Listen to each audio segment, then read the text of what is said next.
This is CGTN. You're watching CGTN. I'm Jeff Moody, live in Beijing.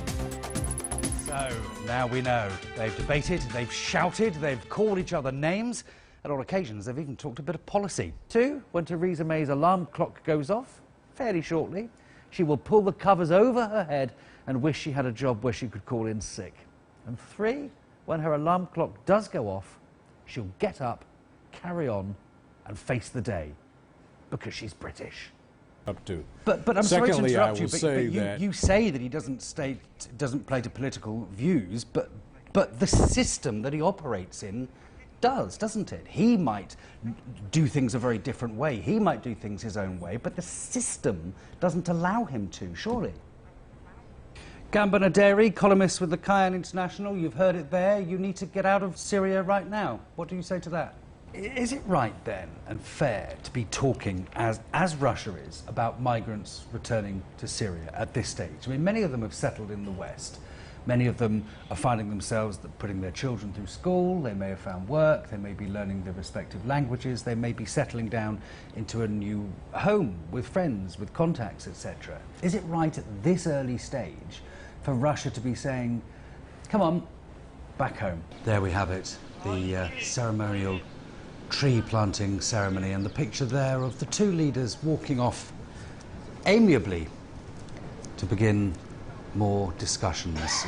Exactly, we are getting a sign though that the United States is involved with that in point number 3 and in point 4. In point 3 it says that they are actively pursuing the option of having a trilateral meeting between the two Koreas and the United States, and in point 4, the point about denuclearization, it talks about using the international community to bring about this result. An explosion inside a van has killed at least 10 people at a military checkpoint in the southern Philippines.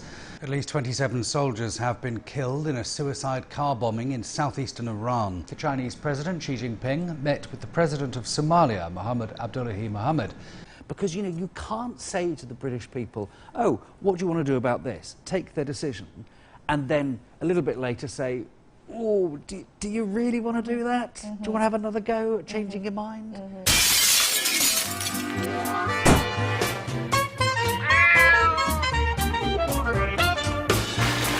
I've come to Shenzhen, the birthplace of China's reform and opening up, to tell you the story of two cats, the black cat and the white cat.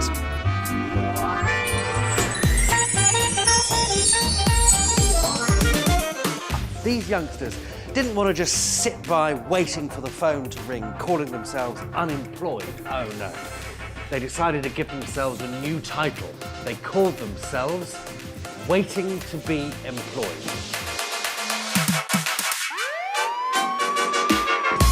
As a pragmatist, Deng Xiaoping believed engaging in theoretical debates would just delay the opportunities. He thought that empty arguments don't actually help.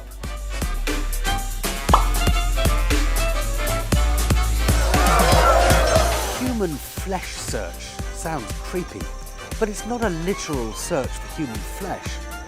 人肉搜索 refers to the collaborative efforts of netizens in identifying a specific individual.